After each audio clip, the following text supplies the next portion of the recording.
चलो भाई, political science पढ़ना स्टार्ट करें। लास्ट क्लास में एक इम्पॉर्टेंट टॉपिक हमारा चल रहा था, विधानसभा विधान परिषद, है ना? लगभग कंप्लीशन पे ही आ गया था। देखो ज़रा, देश में संसद जैसे काम करती है पार्लियामेंट, ऐसे राज्य में क्या काम करता है? अभी भी कुछ लोग विधानसभा बता रहे हैं। विधान मंडल। संसद के कितने पार्ट्स हैं? 3, Lok Sabha, Rajya Sabha, president of India. इसके पार्ट 2 भी हो सकते हैं। सबसे ऊपर राज्यपाल अगर मैं लिखूं तो पॉसिबिलिटी है कि विधान परिषद, सभा तो मिलनी ही मिलनी। थोड़ी साउंड बढ़ा दो।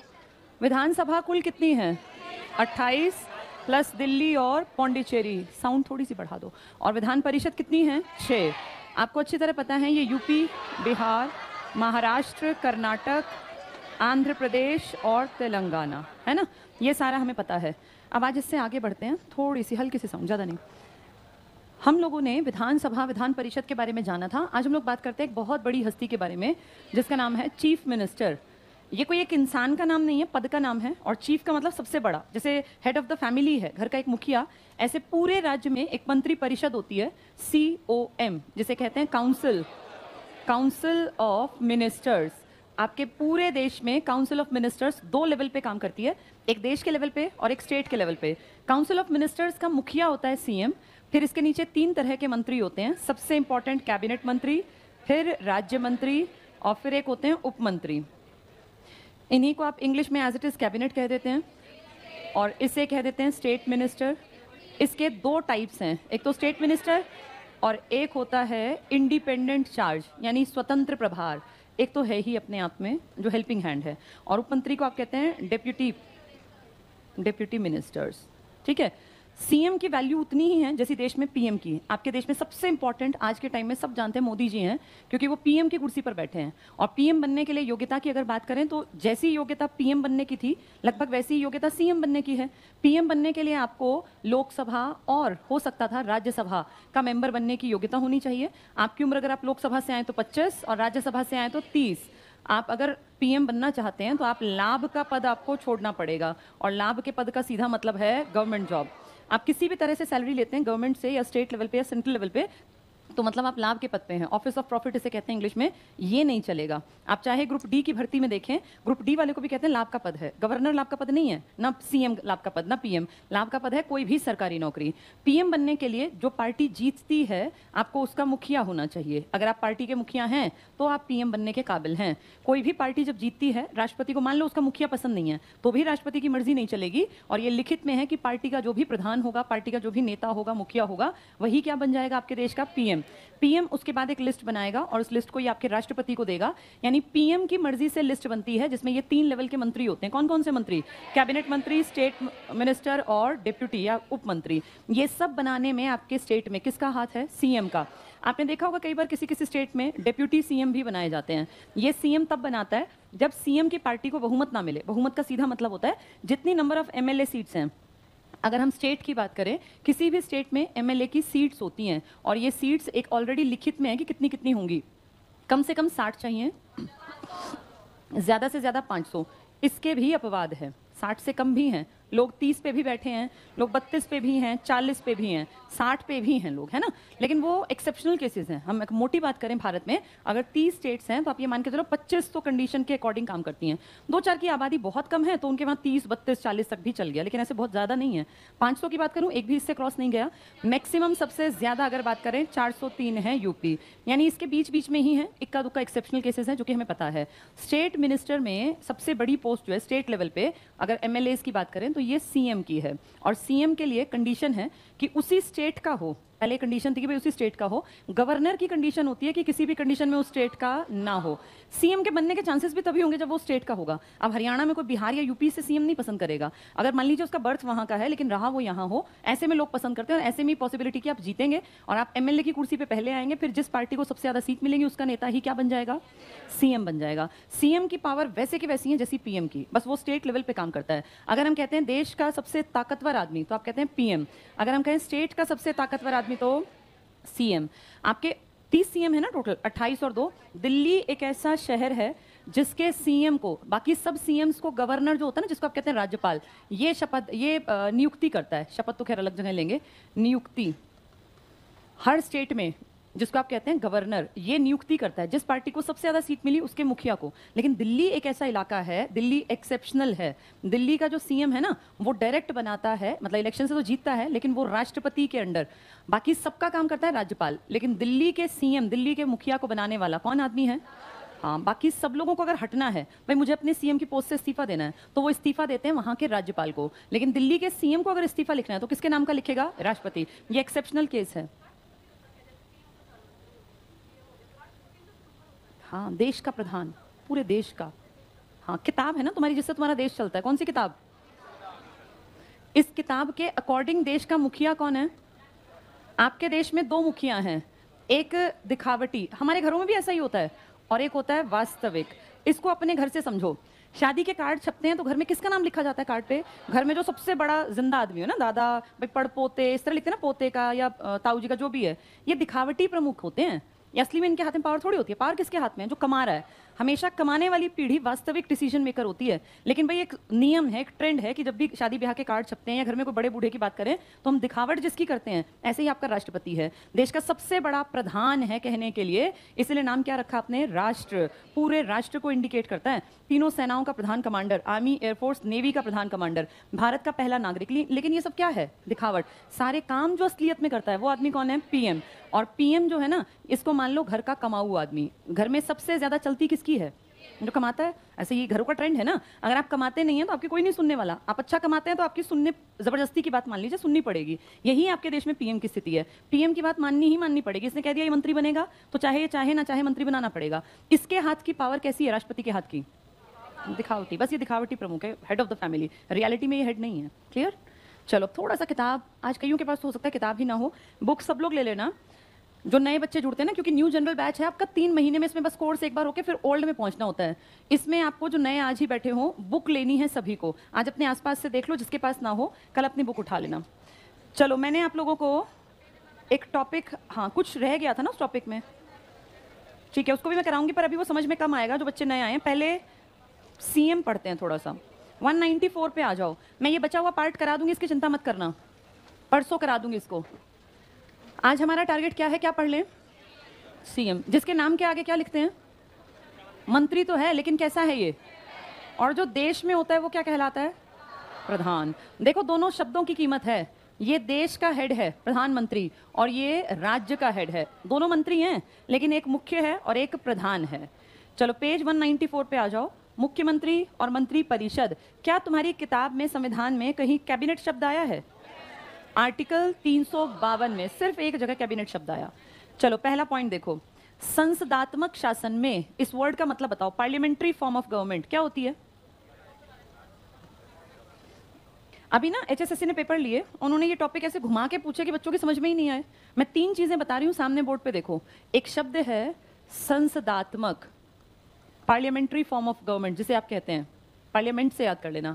एक शब्द है संघात्मक, फेडरल फॉर्म ऑफ गवर्नमेंट, और एक है अध्यक्षात्मक, इसमें प्रेसिडेंट मेन आदमी होता है। इन तीनों का अंतर समझ लो, कहीं नहीं लिखा अब, लेकिन तुम्हें समझना पड़ेगा क्योंकि पेपर में आएंगे तो एचएसएससी ने इन सब के ऊपर क्वेश्चन दे रखे थे। संसदात्मक, पार्लियामेंट्री फॉर्म ऑफ गवर्नमेंट वो होती है जहां पार्लियामेंट हो, और पार्लियामेंट में आपके यहाँ 3 चीजें कही गई हैं। इसका मतलब आपके देश में president of India, Lok Sabha plus Rajya Sabha. इसका मतलब हम कह सकते हैं भारत में कैसी सरकार है? संसदात्मक है, भी हमें दिखता है। संघात्मक शासन वो होता है, फेडरल फॉर्म ऑफ गवर्नमेंट होता है, जिसमें पावर का डिस्ट्रीब्यूशन हो, पावर डिस्ट्रीब्यूशन हो। कैसे? एक सेंट्रल लेवल पे सरकार के पास पावर हो और एक स्टेट लेवल पे। क्या आपके देश में है? बिल्कुल है। हमारे देश में संसदात्मक प्लस संघात्मक व्यवस्था है, पार्लियामेंट्री फॉर्म ऑफ गवर्नमेंट भी है और फेडरल फॉर्म ऑफ गवर्नमेंट भी है। ये आपने सीखा है कनाडा से, उसको देख के, और ये आपने सीखा है ब्रिटेन से, जिसने अपने यहाँ राज किया। अध्यक्षात्मक सरकार ऐसी होती है जिसमें प्रेसिडेंट हेड होता है असली का। प्रेसिडेंट तुम्हारे पास भी है, लेकिन तुम्हारा प्रेसिडेंट कैसा है? दिखावटी। ठीक है भैया, पावर नहीं है कहने को तो देश का मुखिया है। यहाँ अध्यक्षात्मक में प्रेसिडेंट पावरफुल होता है, जैसा अमेरिका। यहाँ लगभग देश जो अध्यक्षात्मक सरकार को चलाते हैं वो अपने यहाँ प्रेसिडेंट का इलेक्शन जनता से करवाते हैं। जनता अपनी मर्जी का प्रेसिडेंट बनाती है और प्रेसिडेंट की जिम्मेदारी जनता के प्रति होती है, यहाँ संसद के प्रति नहीं होती, जनता के प्रति है, क्योंकि जनता ने आपको बनाया। इसका सबसे अच्छा एग्जाम्पल है जो तुम्हें याद रखना है, अमेरिका। अमेरिका का प्रेसिडेंट खुद कौन बनाती है? वहां की जनता। और इसका टाइम पीरियड है 4 साल का। 4 साल बाद दोबारा से जनता अगर आपके काम को पसंद करेगी तो आप दोबारा आएंगे, नहीं तो आप भाग जाएंगे। हमारी तरह नहीं है यहाँ कि जनता जो है वो पीछे रहती है हर काम में। हमारे यहाँ राष्ट्रपति जो है, हमें तो पता भी नहीं चलता कब इसका इलेक्शन होता है, कब पूरा हो जाता है प्रोसेस। लेकिन हम एक अच्छी चीज ये माने कि डेमोक्रेसी के चलते लोकसभा में हमारी मर्जी चलती है और पावर डिस्ट्रीब्यूशन में भी आप अपनी स्टेट से जैसा चाहते हैं वैसा स्टेट को काम करना पड़ता है, वरना आप अपनी राज्य की सरकार भी हटा सकते हैं। तो 2 फॉर्म आपके देश में है, कौन कौन सी? संसदात्मक भी और संघात्मक। मान लो पेपर में आ जाए, इनमें से एक बताओ, तो किसके साथ जाओगे? अगर हम देखें तो दोनों हैं, लेकिन फिर भी चुनना पड़े कि एक बेहतर, तो पहला चले जाना। डिस्ट्रीब्यूशन ऑफ पावर भी है, लेकिन दोनों में से पूछ लें तो फिर एक के साथ। अगर दोनों एक साथ ऑप्शन में हो, वेल एंड गुड, क्योंकि दोनों फॉर्म ऑफ गवर्नमेंट काम करती हैं। आपके यहाँ डिस्ट्रीब्यूशन ऑफ पावर भी है। आपको लिस्ट पता होनी चाहिए, एक यूनियन लिस्ट है जिसमें कितने काम करती है ये। 100 टॉपिक है 99 पर। स्टेट में कितने थे? 61 थे ना, पहले 66 थे, बाद में 61 हो गए थे, 5 घटे थे। तो आपके यहाँ दोनों हैं, ये अमेरिका में है। इसमें मेन मुखिया जो आदमी है उसको जनता बनाती है और इनका प्रेसिडेंट जनता की मर्जी के अकॉर्डिंग ही दोबारा बन सकता है। आपके यहाँ इससे अलग काम है। क्या ये तीनों पॉइंट समझ में आ गए? अब पहला पॉइंट पढ़ो, क्या कहते हैं? संसदात्मक शासन। तो इसको 3 शब्दों में कैसे बताओगे? संसद का मतलब लोकसभा, राज्यसभा, राष्ट्रपति। लिख लो इसके ऊपर LSRS + POI। संसदात्मक का मतलब LSRS POI, Lok Sabha, Rajya Sabha, president of India, ये है संसदात्मक।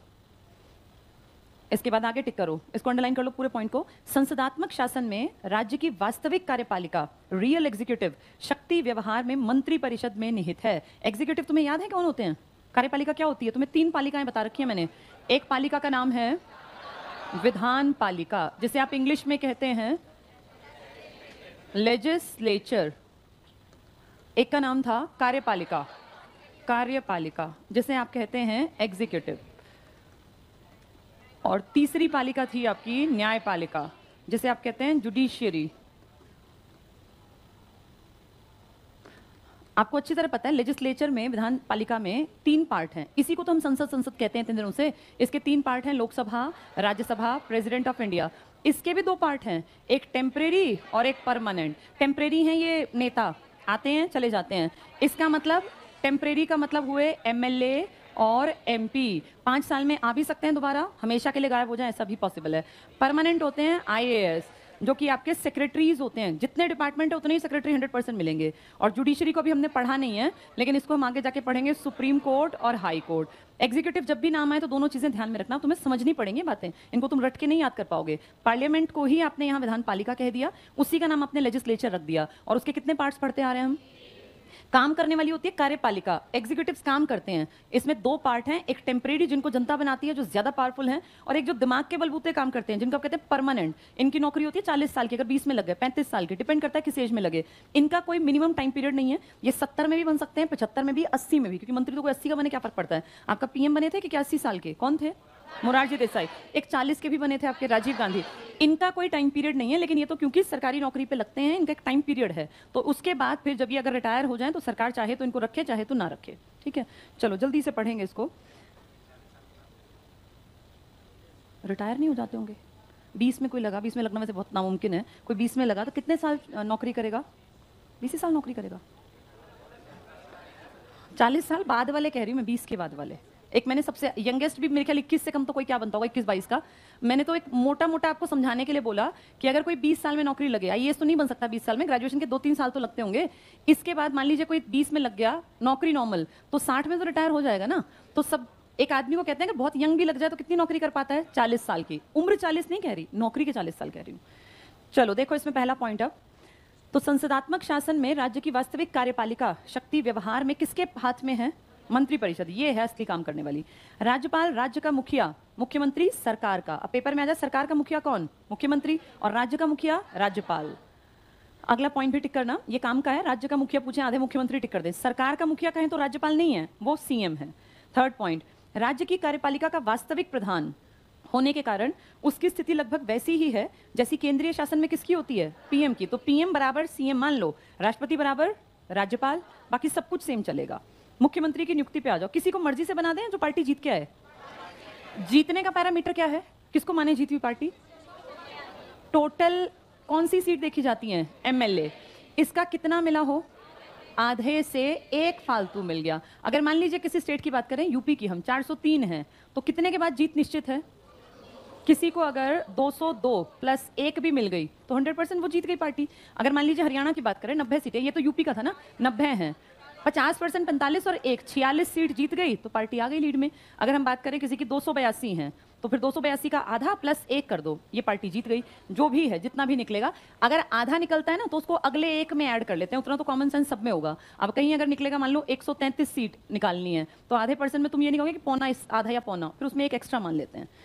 चलो देखो, बराबर तो हो ही नहीं सकती, चांसेस बहुत कम हैं, क्योंकि आपके देश में ना बहुत सारी पार्टी की सरकारें बन जाती हैं। जैसे बराबर कब हो सकती है? अगर सिर्फ 2 पार्टी हो तो ठीक है भैया, 300 सीट थी, आ गई 150 और 150। भारत में द्विदलीय व्यवस्था है या बहुदलीय?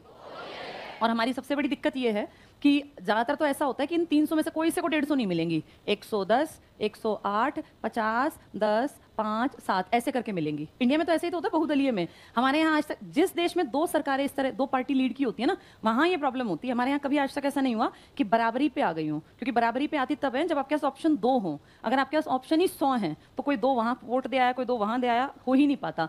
अपने देश में तो बड़ी बहुत गनीमत माने कि किसी पार्टी को बहुमत मिल जाए। और ये तो मान लो कि अब ये मोदी जी की सरकार जो है ना, ये है बहुत लंबे समय से, नहीं तो जब तुम पैदा हुए थे ना, तुम सब यहाँ बैठे 20 के हेरफेर के हो। इस देश में पिछले लगभग लंबे समय से, जब से मुझे याद है कि मुझे समझ आई थी कि राजनीति कैसे सुनते हैं, कैसे समझते हैं, 1998 की घटना है। और उससे पहले तो बहुत ही बुरा हाल था हमारा।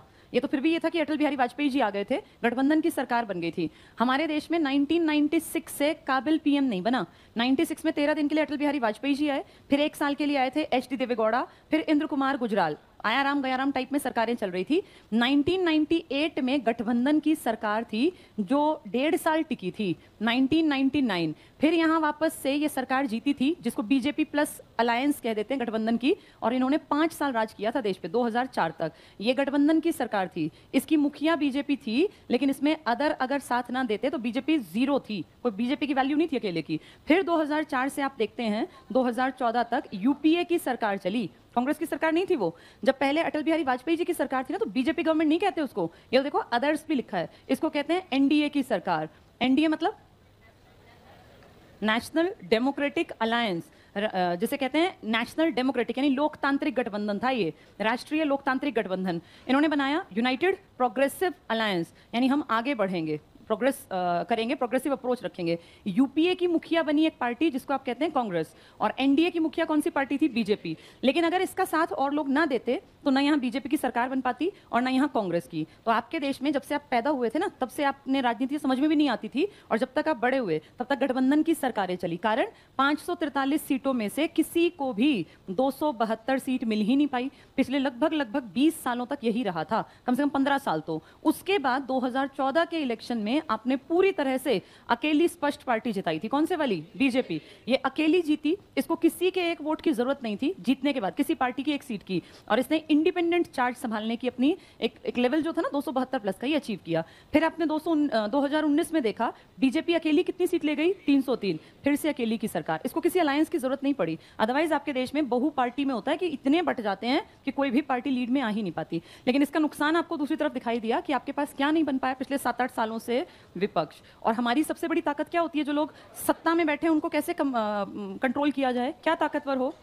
विपक्ष हो तो कोई चीज, कोई भी देश का सामान है ना, बिक नहीं सकता, इतना ज्यादा नेगेटिव हो जाएंगे लोग। लेकिन विपक्षी जब क्वेश्चन करेंगे तभी तो लोगों की बुद्धि में आएगा। आपके देश में कोई विपक्ष नहीं है 2014 से, आप लगा लो 2022 आ गया। कितने सालों से सरकार अपनी मर्जी कर रही है, कोई कुछ क्वेश्चनिंग कर ही नहीं सकता, क्योंकि विपक्षी अगर ताकतवर हो ना तो इनको कैबिनेट का रैंक मिल जाता है, इनके एक मंत्री को। और आप जानते हैं पीएम के बाद दूसरा बड़ा मंत्री कौन होता है? कैबिनेट। आपके देश में कैबिनेट का ये विपक्ष का जो नेता होता है वो पद खाली पड़ा है पिछले 8 साल से। तो ये शर्म की भी बात है और ये दुख की बात है, क्योंकि मेरी तुम्हारी जो बातें हैं ना वो सरकार की नजरों में नहीं आती, वो तो ऊपर बैठ गए जाके। हमारी बात कौन ले जा सकता था? विपक्ष। कौन सा रैंक मिलता है इनको? तो विपक्ष का नेता कैबिनेट मंत्री के बराबर सुविधाएं, उतनी ही इज्जत पाता है। पर पिछले 8 साल से तुम्हारे देश में कोई विपक्ष में है ही नहीं। चलो पढ़ेंगे आगे। 3rd पॉइंट पढ़ा था ना हमने, ठीक है, नेक्स्ट देखना, मुख्यमंत्री की नियुक्ति, मुख्यमंत्री को हमने क्या किया, जनता ने, हमने क्या किया, उसका निर्वाचन। 3 शब्द आपको पता है, आप और मैं क्या कर सकते हैं, निर्वाचन। हम तो सिर्फ भाई चुन के भेज सकते हैं, हमें नहीं पता तू बनेगा नहीं बनेगा। निर्वाचन, चुनाव या इलेक्शन जिसको कहते हैं, ये आप और मैं कर सकते हैं किसी भी आदमी का एमपी एमएलए की कुर्सी पर। लेकिन तुम और मैं किसी को सीएम पीएम नहीं बना सकते, उसका तो नियुक्ति का प्रोसेस है। नियुक्ति कौन नियुक्ति करता है हमेशा, अगर पीएम है तो राष्ट्रपति और सीएम है तो राज्यपाल। नियुक्ति करना अलग चीज होती है, निर्वाचन जनता करती है, नियुक्ति बड़ा आदमी। और तीसरी चीज होती है, नियुक्ति के बाद ये क्या लेते हैं, अपनी शपथ, ओथ टेकिंग। ये कौन कराता है, अगर राष्ट्रपति है तो सीजेआई और राज्यपाल है तो हाई कोर्ट का जो भी चीफ जस्टिस होगा। ये शपथ जो दिलाएगा ना, वो बहुत बड़ा आदमी होना चाहिए। तो यहाँ अगर शपथ दिलाए तो कौन दिलाएगा, सीजेआई, और यहाँ शपथ दिलाएगा तो हाई कोर्ट का चीफ जस्टिस। ये ध्यान रखना है दोनों बातों में। चलो जल्दी से टिक करेंगे। मुख्यमंत्री की नियुक्ति राज्य की मंत्री परिषद के गठन का पहला चरण है, यानी काउंसिल ऑफ मिनिस्टर तब बनेगी जब सीएम बनेगा। तो सीएम का निर्वाचन हुआ या नियुक्ति हुई, पहले सीएम का निर्वाचन हुआ एमएलए के रूप में, वो हमने किया, फिर क्या हुई, इसकी नियुक्ति। जो बातें करते दिख रहे हैं ना पीछे, इनको देखो जरा, इनको बाहर करो जो बात करें। नेक्स्ट पॉइंट टिक करना, आर्टिकल 164 के अनुसार मुख्यमंत्री की नियुक्ति राज्यपाल द्वारा की जाती है, अन्य मंत्रियों की नियुक्ति राज्यपाल द्वारा मुख्यमंत्री की सलाह पर की जाती है। किसकी मर्जी से मंत्री बनते हैं, अगर राज्य पढ़ रहे हैं तो क्या कहोगे, सीएम। क्या सीएम से पंगे लेके कोई मंत्री बना रह सकता है, नहीं। अभी आजकल चल रहा है हरियाणा में भी बड़ा फेरबदल होने की संभावना, पढ़ रहे हो तुम अखबार, और कह रहे हैं कि कुछ मंत्री हटेंगे। ये किसकी मर्जी से होगा, सीएम की मर्जी से। नेक्स्ट पॉइंट टिक करना, मंत्री परिषद सामूहिक रूप से राज्य विधानसभा के प्रति उत्तरदायी होती है। राज्यपाल विधानसभा में बहुमत दल के नेता को सीएम के रूप में नियुक्त करता है। नियुक्त को डबल टिक कर लो, ये मर्जी से नहीं बनाता, जो दल जीत के आएगा उसका नेता ही ये नियुक्त करेगा, भाई ये सीएम है तुम्हारा। नेक्स्ट पॉइंट टिक करना, यदि विधानमंडल का सदस्य नहीं है सीएम तो नियुक्ति तिथि से 6 महीने के भीतर उसे विधानमंडल का सदस्य बनना आवश्यक है। अब मान लीजिए जब ये सीएम, पिछली बार ऐसा हुआ था, हरियाणा से एग्जाम्पल देती हूँ, बाकी स्टेट्स वाले बच्चे भी इसको सुन लें। सीएम जो बनता है ना, 99% लोगों को पता होता है ये पार्टी जीतेगी और ये सीएम बनेगा, पहले से संदेशा होता है। हरियाणा में जब इलेक्शन हुआ 2014 में, अक्टूबर में इलेक्शन हुआ, किसी के दिमाग में भी नहीं था कि कौन सीएम बनेगा, दूर दूर तक कुछ नहीं था। अचानक रात में एक नाम आता है कि मनोहर लाल खट्टर नए सीएम होंगे। तो ये अजीब लगा क्योंकि इनका नाम उस टाइम पे राजनीति में बहुत बड़ा था ही नहीं। जैसे हर आदमी का एक कद होता है राजनीति में, भाई ये आदमी 100% बनेगा, इनका दूर दूर तक भी नहीं था। वो जो एक लहर चली थी ना 2014 में, जिसमें जहां इलेक्शन हुए वो बीजेपी जीती, वहां जिस आदमी का कोई पैठ नहीं थी, कोई पता भी नहीं था कि ये बनेगा, वैसा भी कोई भी उठा के सीएम बना दिया गया। लेकिन खट्टर जो जीते थे ना, ये अपनी कॉन्स्टिट्यूएंसी में जीत के आए थे, यानी ये पहले क्या थे, एमएलए। एमएलए से क्या बने हैं, सीएम। वो अलग बात है कि ये उस टाइम पे नेता नहीं थे, जैसे होता 99% ये भाई उस पार्टी का नेता बनता है, इस पार्टी का कोई बड़ा चेहरा था ही नहीं, बीजेपी की कोई ताकतवर जड़ नहीं थी हरियाणा में। ये तो मोदी लहर में बीजेपी का बढ़िया रंग ढंग चढ़ गया, और फिर 2014 के बाद 19 में भी हमने देख लिया। अब मानो 2014 के इलेक्शन में कोई एमएलए ना बनता और सीधे सीएम बना देते, तो क्या ऐसे सीएम बनाया जा सकता था? पार्टी का कोई बड़ा चेहरा नहीं था, खट्टर जी को कोई जानता नहीं था, क्या कोई बाहर का आदमी सीएम बन सकता था? बन सकता था, लेकिन हरियाणा में बनाने के चांसेस थोड़े से कम हैं। जैसे यूपी से एग्जांपल देती हूँ, यूपी में बनने के चांसेस ज्यादा हैं। सीटें कितनी हैं? चलो मान लो इस पे इलेक्शन में नहीं जीत के आया कोई, तो यहाँ एमएलसी भी तो हैं, ये तो एमएलए है ना। एमएलए के इलेक्शन कितने साल में एक बार होते हैं? 5 साल। ये किसी के लिए रोज रोज नहीं होंगे, लेकिन कौन से इलेक्शन पता भी नहीं चलता, होते रहते हैं, इनडायरेक्ट है, आपको और मुझे तो बताता भी नहीं कोई। ये एमएलसी 1/3, 1/3, 1/6, 1/12 याद है ये। यहां से तो किसी की भी एंट्री करवा दो। अगर कोई आदमी बिना इलेक्शन लड़े सीधे सीएम बना दिया जाए, अगर ऐसा कर दे कोई सरकार, तो उसकी कंडीशन ये है कि ठीक है भैया बना दिया, 6 महीने के अंदर तुम्हें या तो एमएलए बनना है या एमएलसी बनना है। अब एमएलए बनना तो नामुमकिन बराबर है, क्योंकि कोई मरेगा तो इलेक्शन होंगे, इलेक्शन एक बार हो गए। अगर कोई बीच में इस्तीफा दे दे, जैसे हरियाणा के एक बड़े मंत्री इसने एमएलए ने दे दिया था किसानों के पक्ष में, फिर दोबारा इलेक्शन हुए। जो बीच में इलेक्शन होता है ना 5 साल के में, इसे कहते हैं उपचुनाव। ये पेपर में आया था, क्या कहते हैं इसे? उपचुनाव। बाय इलेक्शन भी इन्हीं का नाम है अंग्रेजी में, बाय इलेक्शन। चुनाव होते हैं 5 साल में एक बार। अगर किसी की डेथ हो जाए, उसकी सीट पे दोबारा इलेक्शन कराया जाए, या वो हट जाए या वो इस्तीफा दे दे, उस 1-2 आदमी मरता होगा, 1-2 ही हटता होगा, उस सीट पे जो इलेक्शन होगा उसे क्या कहेंगे? उपचुनाव। उपचुनाव में ना जान लगा देती है पार्टी, चाहे 6 महीने का उपचुनाव हो। ये जो मिड्ढा जी पिछली बार थे तो 6 महीने रह गए थे इलेक्शन के, पूरे 5 साल वाले के जी जान लगा दिया सीएम ने और सब मंत्रियों ने कि वो आदमी जीतना चाहिए, क्योंकि उपचुनाव की हार को नेगेटिव माना जाता है कि कहीं ना कहीं लोगों का रुझान आपकी तरफ से हट गया। तो अगर कोई बाहर का आदमी इस तरह से बन जाए सीएम, तो कितने महीने दिए जाएंगे? उस 6 महीने के अंदर अगर उपचुनाव हो गए किसी सीट पे तो खड़े होकर जीत जाना, लेकिन तुम वेट थोड़ी करोगे कोई सा मरेगा तो मैं जीतूंगा, नहीं मरा कोई तो। इसीलिए ज्यादातर सीएम वही बनाए जाते हैं उसी स्टेट में जहां कहां की एंट्री पॉसिबल हो, एमएलसी, क्योंकि ये तो 6 महीने में कोई ना कोई हट ही जाना है और नया बन ही जाना है। क्या ये पॉइंट समझ में आ गया? बाहर का पीएम सीएम भी बन सकता है बिना इलेक्शन जीते, लेकिन फिर 6 महीने में आना पड़ेगा जीत के। ये टिक कर लो। अब नेक्स्ट पॉइंट, यदि वह विधानमंडल का सदस्य नहीं है तो उसे नियुक्ति तिथि से 6 माह के भीतर विधानमंडल का सदस्य बनना आवश्यक है। वो क्या क्या बन सकता है? या तो एमएलए बन जाए या एमएलसी बन जाए। लिख लो यहाँ, एमएलए और एमएलसी। क्या बनना आसान है? एमएलसी, क्योंकि इसका इलेक्शन में आप और मैं तो जाते ही नहीं, ये तो भैया जिसकी अच्छी पीछे जैक होगी वो बन जाएगा एमएलसी। नेक्स्ट पॉइंट पढ़ लो बस। मुख्यमंत्री तब तक अपने पद पर बना रहता है जब तक उसे विधानसभा का विश्वास प्राप्त है। जब विधानसभा में उसका बहुमत प्राप्त हो जाता है तो उसे त्यागपत्र देना विधानसभा से। अगर नेगेटिव हो गए लोग तो फिर इसका हटना पड़ेगा। नेक्स्ट पॉइंट कर लो, राज्य विधानसभा किसी भी समय, ये इंपॉर्टेंट है, अविश्वास प्रस्ताव पारित कर मुख्यमंत्री को अपदस्थ कर सकती है। नोट बहुत बहुत बहुत इंपॉर्टेंट, वेरी वेरी इंपॉर्टेंट लिख लो। राष्ट्रीय राजधानी क्षेत्र दिल्ली, ये किसका नाम है? राष्ट्रीय राजधानी क्षेत्र किसका नाम है? दिल्ली का। नया नाम था ना? कौन से अमेंडमेंट से कौन से अमेंडमेंट से दिया? 69th अमेंडमेंट से। क्या नाम कर दिया? NCR, national capital region. ये लिख लो यहाँ, 69th अमेंडमेंट। 69th अमेंडमेंट, जहां लिखा है ना एनसीटी, नेशनल कैपिटल टेरिटरी अंग्रेजी में, या हिंदी में राष्ट्रीय राजधानी क्षेत्र, यहाँ लिख लो 69th अमेंडमेंट। आगे अंडरलाइन करो, दिल्ली में चुनाव पश्चात मुख्यमंत्री की नियुक्ति राष्ट्रपति द्वारा, डबल अंडरलाइन कर लो। सीएम सिर्फ एक जगह का है जिसको राष्ट्रपति बनाता है, कहां का है वो? दिल्ली का। और मुख्यमंत्री राष्ट्रपति के प्रति उत्तरदायी है। बाकी मुख्यमंत्री किसके साथ बातचीत करते हैं? राज्यपाल। ये डायरेक्ट किसके साथ लिंक है? राष्ट्रपति। और दिल्ली का सीएम एक ऐसा सीएम है जिसके पास अपने राज्य की पुलिस नहीं है। हर सीएम की ताकत होता है उसका गृह मंत्रालय, और गृह मंत्रालय के अंडर होती है पुलिस, लेकिन दिल्ली पुलिस किसके पास नहीं है? दिल्ली के सीएम के पास नहीं है। लिख लो, ये लिखो, दिल्ली पुलिस सीएम की शक्ति में नहीं है। तभी तो अरविंद केजरीवाल कितनी बार शिकायत नहीं करता कि पुलिस मेरी नहीं सुनती है। तो यही तो लॉजिक है। दिल्ली पुलिस दिल्ली सरकार के अधिकार क्षेत्र में नहीं है। दिल्ली पुलिस दिल्ली सरकार के अधिकार क्षेत्र में नहीं है। अदरवाइज पुलिस बिल्कुल वही करती है जो सीएम चाहता है, लेकिन दिल्ली पुलिस ऐसा नहीं करेगी। वो किसके अकॉर्डिंग चलेगी? जैसा उसकी मर्जी है या राष्ट्रपति जैसा चाहेगा।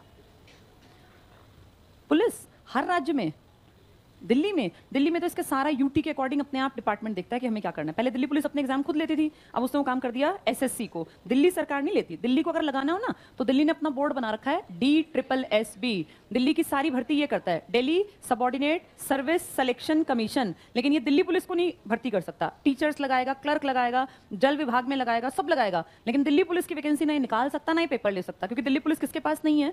दिल्ली सरकार के पास। ये तो दिल्ली सरकार के अंडर काम करता है ना, इसमें सारी भर्ती निकलती है सिवाय दिल्ली पुलिस के। दिल्ली पुलिस का काम धाम वहां के गृह मंत्री नहीं देख सकते, अलग कर रखा है वो राष्ट्रपति और उनका यूटी अपना जैसा चाहे वैसा करे। जब से दिल्ली को एनसीआर का दर्जा मिला तब से कह रखा है कि आपके पास नहीं है पावर। लास्ट पॉइंट में क्या समझा दूं? किसी भी समय अविश्वास प्रस्ताव पारित कर मुख्यमंत्री को हटा सकती है। चलो देखो बोर्ड पर, आप सबको पता होना चाहिए जो भी आदमी सीएम है या देश में पीएम है, इसको किसका विश्वास प्राप्त होना चाहिए? हाँ, लोकसभा का। अगर राज्य में है तो विधानसभा का।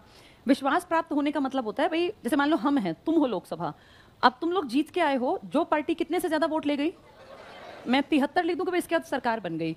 इतने लोगों का विश्वास था इस पे, कितनी सारी जनता ने 273 आदमी चुने और वो भेज दिए, जाओ आप हमारे पर राज करो, आप चलाओ देश को 5 साल, हम आप पे विश्वास करते हैं। मान लो किन्हीं कारणों से इस पार्टी में फूट पड़ गई और इस पार्टी में ही अंदर गड़बड़ हो गई, तो उस गड़बड़ के बाद इस पार्टी में जब फूट पड़ गई, इसका पता तो सबको लग ही जाता है, इसका फायदा विपक्षी उठा लें और इसके 273 में से मान लो 50 या 100 लोग या 25 लोग या 50 लोग विपक्षी खरीद ले। आपके देश में कितना तो चलता है दल बदल और ये खरीद फरोख्त। 25 लोगों को अपने फेवर में कर लिया अंदर ही अंदर कि भैया देखो तुम्हें तो ये बेइज्जती करते हैं तुम्हारी, तुम जीत के आए ना, तुम्हें उपमंत्री बनाया ना, तुम्हें राज्य मंत्री बनाया, तुम क्यों इनके साथ हो? तुम आओ हमारी पार्टी में आओ, तुम देखना अगर हम जीत गए तो तुम्हें बड़ा सा पद देंगे, तुम्हें कैबिनेट बना देंगे। और वो लालच में आके, तुम सब जानते हो तुम्हारे देश में असली राजनीति किसी को करनी नहीं होती, सब आदमी देखते हैं कौन सी पार्टी के फेवर में है, देखा होगा ना सबने, और जिसमें लगता है दल बदल तुरंत कर जाते हैं। ये बहुत नॉर्मल सी बात है। अभी पीछे तो अमित शाह जी का ऐसा हुआ था, जिस राज्य में जाते वहां की सरकार को डर लगता, पता नहीं कितनों को खरीद के मेरी सरकार गिरा देगा, ऐसी हालत हो गई थी पीछे तुम्हारे देश की। तो ये बहुत नॉर्मल सी बात है। अब मान लो उसने 25 आदमी खरीद लिए कि भाई तुम जो हो ना, अभी दिखता रहेगा उसको कि मेरे साथ हैं सीएम को, लेकिन इसके 25 आदमी निकल गए। अब विपक्ष को पता है कि इस पार्ट पे 273 जो लेके बैठा है, इनमें से 25 तो आराम से मेरी तरफ आ जाएंगे, तो वो कहेगा भाई हमें सरकार पे विश्वास नहीं है, हम इसके खिलाफ कैसा प्रस्ताव लाना चाहते हैं। अविश्वास प्रस्ताव लाना बहुत आसान है किसी के लिए भी, 50 लोग साइन कर दें बस, जो लाना चाहते हैं ना, 50 लोगों को तो फेवर में ले ही लेते होंगे, 50 साइन हो गए और ये पकड़ा दो, अगर लोकसभा है तो वहां के अध्यक्ष को, विधानसभा है तो वहां के अध्यक्ष को, अध्यक्ष महोदय 50 लोग चाहते हैं, आप वोटिंग करा लीजिए, इनके प्रति हमारे मन में विश्वास नहीं है। अब अगर 50 साइन है, अविश्वास प्रस्ताव आ गया, तो फिर वो वोटिंग करा देते हैं। और जो ये गद्दारी कर रहे हैं अंदर ही अंदर, ये फिर कह देते हैं कि नहीं भाई हम तो इनके साथ, हमें गड़बड़ लग रही है, और जैसे ही वो अल्पमत में आएगी सरकार, अविश्वास प्रस्ताव पारित हो गया, सरकार को हटना पड़ेगा। लेकिन ऐसा करने में नुकसान पता है क्या है? अगर पार्टी, मान लीजिए जिसने इनको खरीदा है, उस पार्टी से भी तो ये लोग निकाल लेंगे ना, उस पार्टी के अंदर से 25-30 ये भी निकलवा लेंगे, तो ये खरीद फरोख्त बड़ी नुकसान साबित करती है पूरे देश का। पर आपके देश में नॉर्मल बात है, अविश्वास प्रस्ताव तब लाया जाता है जब विपक्षी मजबूत हो जाएं और उन्हें लगे कि इस पार्टी को अंदर से हमने खोखला कर दिया, तो हम इस पार्टी को अब हटा सकते हैं। फिर वो क्या ले आते हैं अपने इसमें? अविश्वास। ये सिर्फ 2 जगह लाया जा सकता है, लोकसभा और विधानसभा। आज तक राज्यसभा में कभी अविश्वास नहीं लाया गया, न ही विधान परिषद, क्योंकि यहाँ सरकार की जवाबदेही नहीं है। आपने, जनता ने भेज रखा है लोकसभा, आप क्वेश्चन करेंगे लोकसभा में, मतलब विपक्षी आपके पार्ट पर, और ऐसे ही आपने भेजा विधानसभा में। तो अविश्वास प्रस्ताव, नो कॉन्फिडेंस मोशन हमेशा कौन लेकर आते हैं और किसके खिलाफ लेकर आते हैं? सरकार। और फिर एक बार अगर अविश्वास प्रस्ताव पारित हो गया तो फिर सरकार को हटना पड़ेगा अपने आप, ये रूल है, वो हट जाएगी सरकार। बहुत सारियों में आया, देश में भी आ चुका। वीपी सिंह शायद मैंने आपको बताया भी हो, विश्वनाथ प्रताप सिंह कैसे हटे थे? अविश्वास प्रस्ताव से हटने वाला इकलौता पीएम था ये तुम्हारा। बहुत नॉर्मल बात है। सीएम भी कई कितनी बार ऐसा होता है, गठबंधन की सरकारों में आता ही अविश्वास है, साउथ में, नॉर्थ में, हर जगह आया हुआ है। ये कोई बहुत बड़ी चीज नहीं है, आपके यहाँ नॉर्मल बात है। हाँ, अगर ऐसा विश्वास है तो फिर तो दोबारा इलेक्शन होगा। आपके देश में अभी कौन सी लोकसभा चल रही है? कितने साल का एक बार की लोकसभा आती है? 5 साल। अगर सोचो 17वीं है तो अब तक तुम्हें आजाद हुए 75, 35, 3, 8, 85 ईयर्स हो गए तुम्हें आजाद हुए, नहीं ना? तो फिर तुम्हारी इतनी लोकसभाएं कहां से आ गई? क्योंकि तुम्हारी लोकसभाएं आयाराम गयाराम वाली भी तो थी। 1977 से 80 में नहीं सरकार बनी थी क्या? हट गई थी। फिर 1989 से 1991 2 याद करो, पीएम थे, 2 पीएम थे। फिर 1996 से 1998 में 3 पीएम थे। तो ये कैसे? इनमें से ये जो खास आदमी था, ये तो हटा ही किससे था? अविश्वास प्रस्ताव से। बाकी अल्पमत में आते गए, किसी ने नहीं किया विश्वास तब भी अल्पमत में आ गए। तो इंडिया में कोई बड़ी बात नहीं है सरकार का बीच में हटना। जब सरकारें ऐसे हटती हैं तो बीच में क्या कंडक्ट कराए जाते हैं? इलेक्शन अगर 5-5 साल के हिसाब से होते तो अब तक इतने इलेक्शन थोड़ी होते जितने हो गए हैं। हमारे यहाँ सरकारें आती हैं और तुरंत हट भी जाती हैं, इसलिए इलेक्शन बीच में कराने पड़ते हैं। चलो अगले पॉइंट पर आते हैं। 6 माह के भीतर वाला पढ़ा ना हमने भी, ये पूरा हो गया, उत्तरदायी है एनसीआर, ठीक है। मुख्यमंत्री के काम और शक्तियों पे आ जाओ। सबसे पहली हेडिंग पे आओ, मंत्री परिषद का निर्माण। सीएम की मर्जी है मेरे पास कौन मंत्री काम करेगा, इसमें पहला पॉइंट टिक करो। मंत्री परिषद का गठन सीएम का विशेष अधिकार है, डबल टिक कर लो, इसका विशेष अधिकार है, इसकी मर्जी से बनते हैं, ये कभी भी हटा सकता है, बना सकता है। नेक्स्ट पॉइंट, मुख्यमंत्री का महत्वपूर्ण काम अपनी मंत्री परिषद का निर्माण, टिक कर लो, मंत्री परिषद का निर्माण। कौन शपथ दिलाएगा इनको? नियुक्ति कौन करेगा? राज्यपाल। लिस्ट किसने बनाई है? सीएम ने। क्या राज्यपाल चाह के किसी की नियुक्ति को टाल सकता है? कौन टाल सकता है अपनी मर्जी से? सीएम। नेक्स्ट टिक करना, मुख्यमंत्री मंत्रियों का चयन कर सूची राज्यपाल को दे देता है, जिसे राज्यपाल स्वीकार कर लेता है। क्या राज्यपाल के पास ऑप्शन है स्वीकार न करने का? राज्यपाल वैसे भी उस स्टेट का नहीं है, वो जानता भी नहीं है उनको, तो उसे कोई दिक्कत नहीं है। नेक्स्ट टिक करना, मंत्री परिषद के मंत्रियों की नियुक्ति राज्यपाल द्वारा मुख्यमंत्री की सलाह पर, डबल टिक कर लो, मुख्यमंत्री की सलाह, बिना इससे पूछे नहीं बना सकता। मंत्रियों के विभागों का वितरण और फेरबदल करता है। क्या मंत्रियों को ऊपर से नीचे, नीचे से ऊपर और भगा भी सकता है, हटा भी सकता है? फेरबदल कौन करेगा? ये सीएम। आगे पढ़ लो, वो राजनीतिक, प्रशासनिक, अन्य किसी कारण से आवश्यक समझे तो, अंडरलाइन करना, विधायिका से बाहर के व्यक्ति को भी मंत्री परिषद में ले सकता है। अगर बाहर का आदमी बन गया तो कितने महीने मिलेंगे? 6 महीने में क्या बनना पड़ेगा? या तो एमएलए बन जा या एमएलसी बन जा, नहीं बन पाया तो पद छोड़ देना, बाहर से बन सकता है पर। नेक्स्ट टिक करना, इसी में ऐसा व्यक्ति नियुक्ति के 6 माह बाद, अंडरलाइन कर लो, मंत्री तभी रह सकता है जब वो इस अवधि में विधानमंडल के किसी सदन की सदस्यता प्राप्त कर ले, यानी या तो एमएलए बन जाए या एमएलसी बन जाए। नेक्स्ट पॉइंट टिक करना, 91वां संविधान संशोधन 2003, सेकेंड लाइन अंडरलाइन करो, मंत्री परिषद की सदस्य संख्या निचले सदन की कुल सदस्य संख्या के 15% से ज्यादा नहीं होनी चाहिए। मंत्री मनमर्जी के बनते हैं या परसेंटेज है? 543 में से बीजेपी को 2019 में कितनी सीटें मिली और इसके सहयोगियों को 50, कितनी हो गई है? 353। क्या तुम्हारे देश में 353 मंत्री हैं? मंत्री कितने हो सकते हैं? 15%। किसका 15%? जो लगभग कितना निकलता है? 81, 80, 81 के आसपास में। इससे ज्यादा काउंसिल ऑफ मिनिस्टर बढ़ेगी नहीं। और अभी की डेट में अगर देखें तो लगभग 78-79 मंत्री हैं। अब इनको कैसे कैटेगराइज करना है वो आप जानते हो, कैबिनेट मंत्री होते हैं, स्टेट होते हैं और डेप्यूटी। ये कौन करता है? ये सीएम, यानी छटनी करने का काम सीएम का है। इन 303 और 50, 353 में से 81 आदमी चुनने हैं। एक ये खुद, फिर ये देखता है कौन से कैबिनेट बनेंगे, कौन से राज्य बनेंगे, कौन से जो पीछे रह गए ना, जो पीछे बाकी बच गए, क्योंकि आप ये लगा लो 350, अगर हम 300 भी मान लें, छोड़ दो 353, 300 में से 81 अगर मंत्री बने तो अभी भी कितने लोग तो रह गए, लगभग 220 प्लस तो लोग रह गए जो कि जीत के आए थे और बीजेपी के थे, सब कुछ बीजेपी के लिए किया, लेकिन वो मंत्री नहीं बने। क्यों? क्योंकि प्रतिशतता कितने से ऊपर नहीं जानी है, 15%। फिर इनको बाकी डिपार्टमेंट के मुखिया बना देते हैं। बहुत सारी चीजें होती हैं सरकार के पास करने के लिए। ये टिक कर लो, 15% से ज्यादा, यहां लिख लो। किसका 15% निकालोगे? नहीं, वो जो मैंने समझाया वो तो देश का है, तुम तो राज्य पढ़ रहे हो।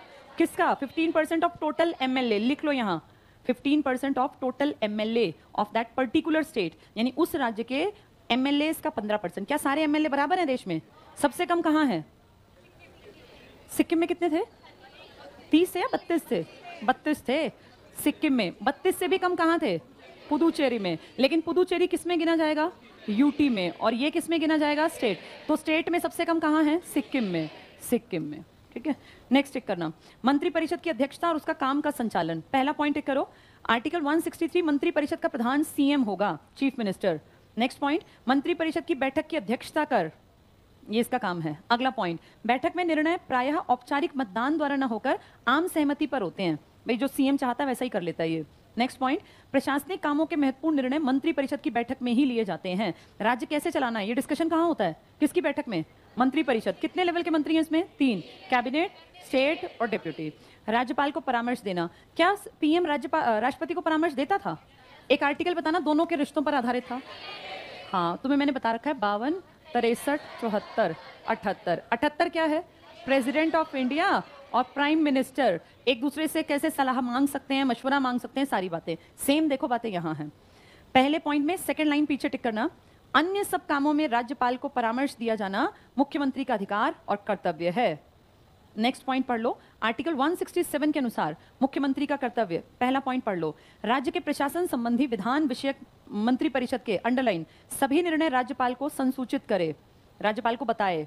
सेकंड पॉइंट, राज्य के प्रशासन संबंधी, इसी लाइन में पीछे, जो जानकारी मांगे वो दे, जो इन्फॉर्मेशन राज्यपाल मांगे वो सीएम देगा, यानी बंडारू दत्तात्रेय जो कहेंगे वो किसको? मनोहर लाल खट्टर को। जहां का जो राज्यपाल है वो जानकारी मांग सकता है। अगले पॉइंट की सेकंड लाइन पीछे टिक करना, राज्यपाल द्वारा अपेक्षा किए जाने पर परिषद के समक्ष विचार के लिए रखे। राज्यपाल चाहे किसी बात पर डिस्कशन कराना, सीएम को कह दे, वो डिस्कशन कराएगा। नेक्स्ट पॉइंट भी टिक कर लो, राज्यपाल को विधानसभा का सत्र बुलाने और स्थगित करने के संबंध में सलाह देता है। कौन सलाह देता है? सीएम। मंत्रिपरिषद और राज्यपाल के बीच संपर्क, ये संबंध स्थापित करता है। टिक कर लो, मंत्रिमंडल के निर्णयों की सूचना राज्यपाल को और राज्यपाल के विचार मंत्रिमंडल तक पहुंचाता है। पुल के रूप में काम कौन करता है? हाँ, अगर देखें एक बार, काउंसिल ऑफ मिनिस्टर्स और ये इनका मुखिया कौन? सीएम छिपा हुआ इसमें, और दूसरी तरफ कौन खड़ा है? राज्यपाल। राज्यपाल को कोई डिस्कस करवाना है सीएम में तो खुद नहीं जाएगा, किसको बुलाएगा? सीएम को। भाई मुझे इस मुद्दे पे एक बार डिस्कशन चाहिए, ये इस तक भी खबर पहुंचाता है और इन तक भी। तो बीच में किस रूप में काम कर रहा है? पुल। इसकी इंफॉर्मेशन इनको पहुंचा देता है, इनकी बातें इनको। तो ये सीएम और पीएम का काम है देश और राज्य में। ये टिक कर लो इसमें। कहाँ पहुंचे? मंत्रिमंडल के निर्णयों की सूचना राज्यपाल को देता है और राज्यपाल के विचार किस तक पहुंचा दिए? मंत्रिमंडल। क्या ये पॉइंट समझ में आ गया? सीओएम की बातें गवर्नर तक, गवर्नर की बातें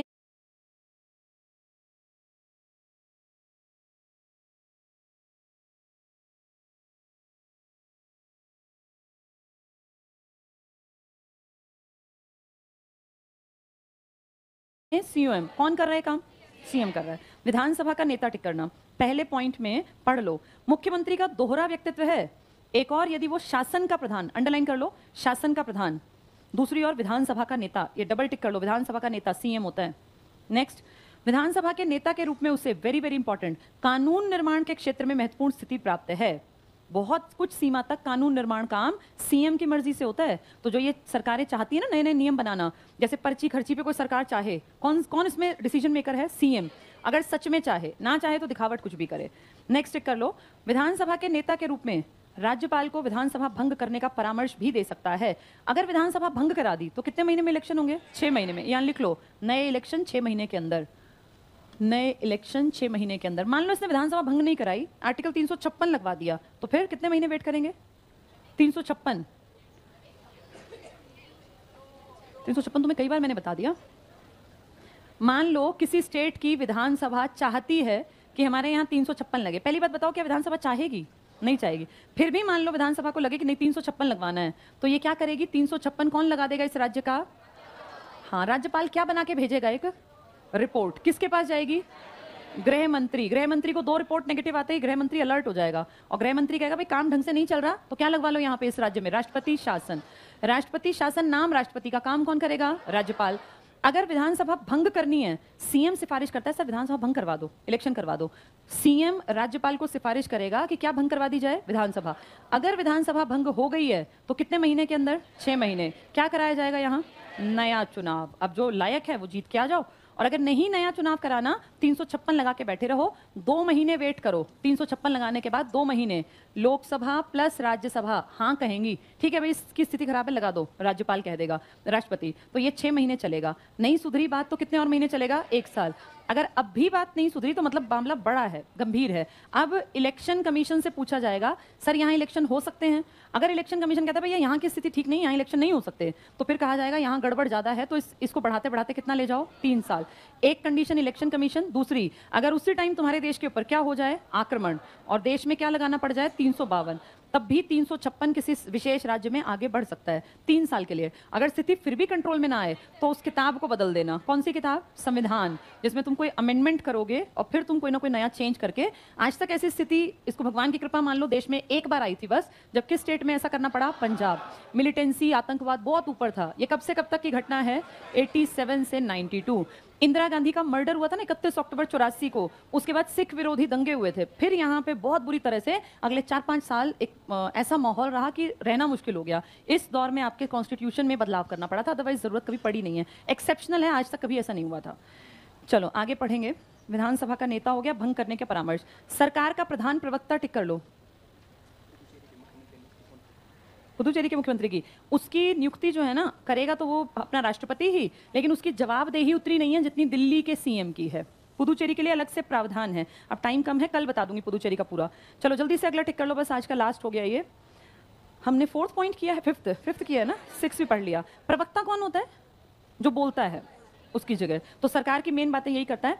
राज्य की समस्त शासन व्यवस्था पर नियंत्रण, पहला पॉइंट टिक करो। मुख्यमंत्री राज्य की शासन व्यवस्था पर सर्वोच्च और अंतिम नियंत्रण रखता है। चाहे शक्ति और व्यवस्था का प्रश्न हो, कृषि, सिंचाई, स्वास्थ्य, शिक्षा के संबंध में महत्वपूर्ण निर्णय लेना है, कोई विकास संबंधी प्रश्न हो, अंतिम निर्णय मुख्यमंत्री पर ही निर्भर करता है। और अगले पेज पर लास्ट हेडिंग कर लो इसकी, राज्य में बहुमत दल का नेता। बहुमत किसको माना जाता है? कितनी वोट मिल जाए? टोटल सीट की आधे से 1 भी ज्यादा। ये टिक कर लो, राज्य में बहुमत दल का नेता। बहुमत दल का नेता होने के कारण उसकी दलीय ढांचे पर नियंत्रण होता है। स्थिति उसके प्रभाव और शक्ति में अधिक वृद्धि कर सकती है। चलो बाकी कल पढ़ेंगे।